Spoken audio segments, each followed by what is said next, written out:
Pour joindre l'émission On s'investit, composez à Montréal le 514-524-3708, à l'extérieur au 1-866-450-3000 ou encore par courriel à onsinvestit@tva.ca. Vous voyez, même pendant la pause commerciale, on continue de parler de finances, nous autres. Vous voyez, on n'est pas maniaque à peu près, là.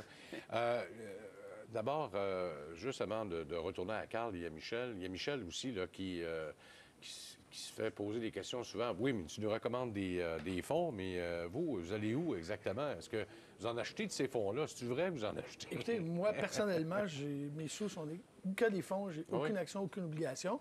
Pas parce que je pense que c'est pas bon. Mes connaissances, c'est dans les fonds. Ouais. Alors, ben voilà. Et avant, j'écrivais une chronique dans Le Devoir. Chaque année, je mettais mon portefeuille. Et là, ben, vous allez l'avoir aujourd'hui, qui n'est pas en primeur parce que il a été là pendant de nombreuses années. Alors, c'est les fonds que j'ai actuellement dans mon portefeuille avec les pourcentages. Je vous dirais que, si on peut le voir, actuellement, j'ai trop de fonds. J'en ai 9. Il y en aurait un ou deux à éliminer. C'est toujours difficile parce que des fois, il y a des fonds qu'on aime. On ne peut pas les vendre des fois pour des questions fiscales aussi. Ça arrive. Et il y en arrive des nouveaux gestionnaires ou des vieux gestionnaires qui reviennent, comme je regarde dans le cas de EdgePoint, qui, évidemment, je me suis senti obligé de racheter parce que c'est un des gestionnaires. Non, mais Taï Boussada est un des gestionnaires que je respecte beaucoup dans l'industrie. Alors ça, c'est mon portefeuille au 31 décembre. Alors, c'est 5 qui est en action européenne par le fonds AGF, qui est un fonds qui n'a arraché beaucoup depuis quelques années, mais que j'ai toujours continué de l'acheter régulièrement à bas prix. Mais qui va très bien là, depuis quelques semaines. Le Blue Moon Hirsch Performance pour Mme Hirsch, évidemment. Le EdgePoint, bien évidemment pour M. Taï Boussada, le gestionnaire avec son équipe, M. McDonald. Le Fidélité Mandat Privé, on sait que Fidélité, on en a parlé, on a fait une émission là-dessus, a maintenant des mandats privés. C'est leur fonds qu'on appelle Concentré canadien. Fidélité Étoile du Nord, qui est un fonds... Qu'est-ce que ça veut dire, François, mandat privé? En fait, c'est que Fidélité offre maintenant des portefeuilles de la gestion privée, mais des portefeuilles déjà faits, qui étaient les mêmes portefeuilles qu'ils offraient au niveau institutionnel, qui ont décidé maintenant de l'offrir à monsieur et madame tout le monde, mais avec un minimum de 150 000 pour un achat, pour le premier achat. OK. Fidélité Étoile du Nord, évidemment, c'est leurs gestionnaires vedettes qui sont là. Fidélité Étoile du Nord, qui est un fonds international, qui est un fonds de croissance, qui va très bien, qui nous a arraché un petit peu dernièrement, mais Mme Mo est rendue là depuis quelques années. Cécilia Mo a fait un travail incroyable. Fidélité Potentiel Canada, qui est une petite capitalisation, qui est un excellent fonds. M. Hugo Lavellée, qui est le gestionnaire. Condil Renaissance, que j'ai depuis de nombreuses années, qui fait un travail assez extraordinaire. Nouveau fonds relativement jeune, RBC Genesee Action canadienne, en fait, qui est le fonds éthique de la Banque Royale. On sait qu'ils ont quelques fonds éthiques qui ont utilisé le nom de M. Genesee, de Michael Genesee, qui a parti sa firme, qui ressemble beaucoup à leur fonds d'action canadienne, sauf quelques titres qui ne répondent pas aux critères de M. Genesee, et le Sprott Action canadienne que j'ai depuis de nombreuses années, qui est à mon grand bonheur. Il n'y a pas d'Asie? En fait, non, Action parce mondiale. que moi, je préfère... vous voyez, l'action européenne, c'est un petit peu un écart de conduite. C'est-à-dire qu'habituellement, je n'achète pas de fonds spécialisés. Je préfère laisser aux gestionnaires la liberté de décider où ils vont investir.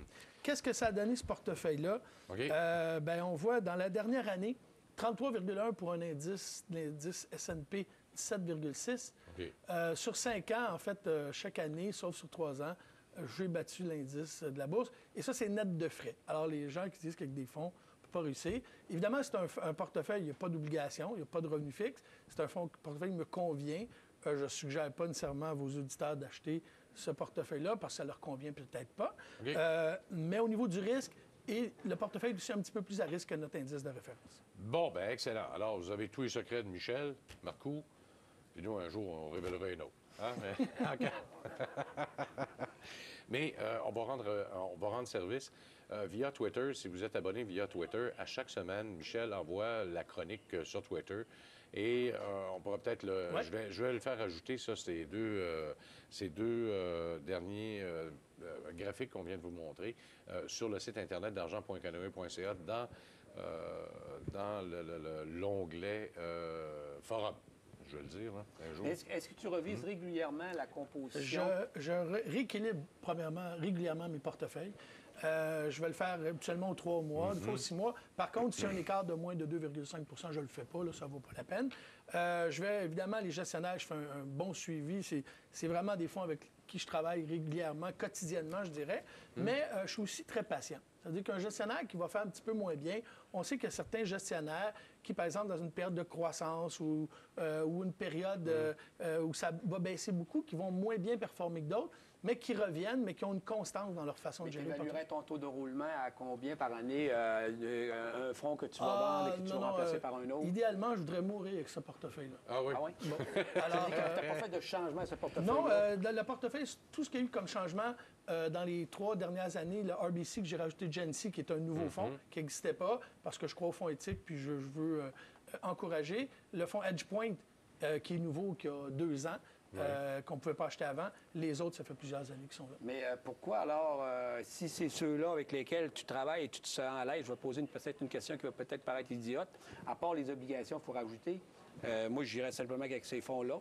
Pourquoi écrire un livre qui recommande 100 quand tu en as 6 qui sont super performants comme ceux-là? Parce que malheureusement, ça ne correspond pas au profil de tous les investisseurs. Non, mais rajoute des fonds d'obligation. Bien, c'est ce que j'ai dans mon livre, d'ailleurs, c'est pour ça. Alors, moi, j'ai pas de fonds équilibrés. En termes d'actions, c'est des... Ah, moi, c'est des fonds que j'aime beaucoup. C'est peut-être pour ça que nos auditeurs ont posé une question là-dessus. Pourquoi il a baissé de 100 à 60?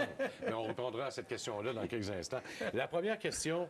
je s'adresse à vous deux, même si elle est envoyée à Michel. On dit que 80 des gestionnaires n'arrivent pas à battre leur indice de référence. Comment peut-on dénicher ceux qui, bon an, mal an, arrivent à le faire? Bien, moi, ça fait 15 ans cette année que j'ai écrit un livre sur les fonds. Oui. Et plus de 80 des fonds que je recommande depuis 15 ans sont toujours là d'une année à l'autre. Évidemment, tous les fonds connaissent des mauvaises périodes. Tous les gestionnaires, ça peut arriver.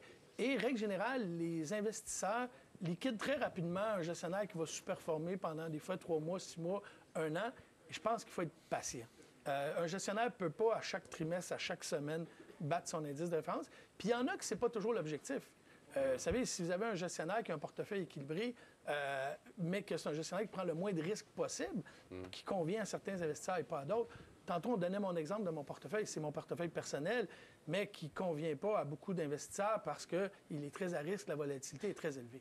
Bon, j'espère que ça répond à la question. De toute façon, c'est à peu près le même phénomène, Carl, quand on choisit des actions. S'il commence à baisser pendant une couple de semaines, il ne faut pas paniquer non plus. Ça, c'est clair. Hein? C'est la même affaire. Mais la chose, cependant, qu'on a pour se replier, c'est des repères. On est toujours capable de se replier dans les repères fondamentaux de la société. Est-ce qu'elle continue à faire de l'argent? OK. OK? Puis ça rassure, dit, ben écoute, elle fait des... Peut-être que la bourse ne le reconnaît pas, mais elle continue à faire du cash. On en fait peut-être un peu moins, mais c'est une société qui continue à faire. Comme par exemple la Banque Royale, qui avait chuté quand même de manière très importante en 2008. OK? Tu dis, est-ce que la Banque Royale, fondamentalement, est une bonne société? Tu réponds oui. Alors, tu la conserves, même si elle a chuté. Et l'histoire a démontré que, effectivement, nous avions raison de croire à la Banque Royale l'année passée. Bon. Oui, en 2009. Et voilà. L'autre question, comment expliquer que le rendement pour janvier 2011, 0,8 pour le S&P TSX, 1,5 pour le XU, qui est le S&P TSX 60, est-ce que ce dernier n'est pas supposé d'être le reflet du premier? D'ailleurs, Carl, vous avez préparé un beau tableau là-dessus, puis ça explique très bien, c'est clair. Tout à fait. Effectivement, d'abord, il y a eu une confusion entre 2 indices importants à Toronto, qui est l'indice, on est capable de les montrer sur l'écran, ça serait l'idéal. Oui, effectivement. Alors, c'est le XIC. C'est ça. D'abord, il faut démontrer les indices officiels puis les fonds indiciels. OK? Il faut faire la différence entre les deux. Évidemment, dans les indices officiels, nous avons le fameux Cap Composite Toronto, Standard & Poor's Toronto Exchange. OK? Celui-ci est composé d'à peu près 250 titres aujourd'hui. Oui. OK? Tandis que le dernier, le second, le 60, là, est composé de 60 titres, comme le nom l'indique. OK? Maintenant, le symbole boursier, OK? C'est le XIC pour celui qui contient le plus de titres et le fameux XIU pour celui qui comprend 60 titres. Bon, les rendements, c'est sûr que si vous calculez le rendement de l'indice boursier, ça n'égalera jamais le rendement du fonds indiciel. OK? 2 raisons fondamentales. D'abord, les frais de gestion et les dividendes. Okay. Parce qu'effectivement, il faut calculer les dividendes dans le rendement total. Alors, généralement, même avec les frais, l'indice boursier est plus important que le rendement calculé sur l'indice formel. Bon, alors j'espère que ça répond à votre question, Roger. Non pas, Vital Gaudreau de Sainte-Thérèse. Alors, j'espère que ça répond à votre question. Il faut différencier les deux, puis il y a l'écart entre le rendement réel du marché et ce qui existe grâce, justement, aux frais ou encore avec les dividendes. Restez les nôtres, on revient dans un instant, on répond à d'autres questions, puis on va recevoir notre président de SBK Sport. Pour joindre l'émission On s'investit, composez à Montréal le 514-524-3708, à l'extérieur au 1-866-450-3000 ou encore par courriel à onsinvestit@tva.ca. Alors, en attendant, M.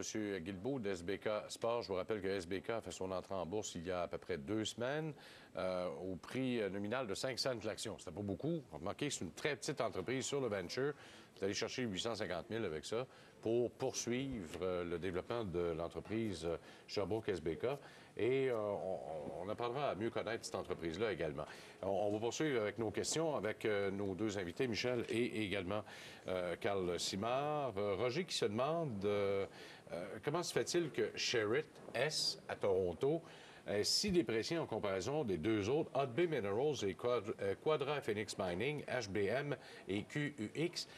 QUX a mangé un plan de chaîne, là, si vous me permettez l'expression québécoise, dans les dernières semaines. On a mangé toute une partie de 17 à 14. C'est bon, ça, en l'espace d'une semaine? Oui. Quand je regarde HBM, ça a été moins linéaire, mais on a quand même passé de 19 à 16. Ouais. Et si je regarde Sherritt, c'est le contraire. Ça a continué de monter. Oui. Alors, comment on explique ça, Carl? Oui, c'est difficilement explicable parce que quand on regarde le fondamental de Sherritt, là, c'est une entreprise qui a un rendement sur l'avoir propre d'autour de 2,5 %. Hey, c'est pas beaucoup, là. Non. Pas sur son capital dans son ensemble, là, vraiment sur l'argent que les actionnaires ont mis dans cette entreprise. Alors, c'est une entreprise qui est marginalement profitable et en décroissance.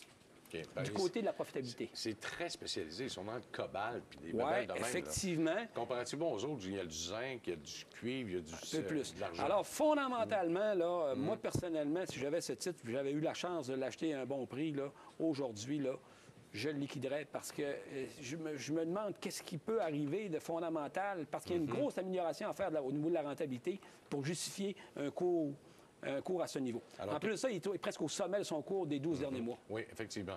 Et qu'est-ce qui arrive avec Quadra Phoenix puis Hudbay, HBM? Tiens, on va commencer par HBM. Au moins, là, on a 2 entreprises qui ont un certain fondamental. OK? Nous croyons que Hudbay est à peu près à une bonne valorisation. Oui. OK? Peut-être même surévalué, tandis que celui de Quadra Mining, la chute du prix récent, à mon avis, j'attendrai pour l'acheter au bon timing, mais il semble avoir beaucoup plus de fondamental, puis il semble avoir une certaine sous-évaluation au prix actuel. Parce que, selon certains analystes, ils le voient autour de 17,5 $. Ah, même plus. Ce matin, on parlait de 19,70. C'est une moyenne de 21 piastres à peu près à 14. OK. Dans tes fonds, il y a sûrement des fonds spécialisés dans le domaine de matériaux de base, puis tout ça. Oui, mais c'est pas... On en parle chaque semaine, là, mais... mais c'est pas les fonds les plus... c'est pas les plus... peut être intéressant, non. Non. On a très peu. Bon, alors, j'espère que ça répond à votre question, Roger. J'aimerais avoir l'opinion de vos spécialistes. American Capital Agency Corp.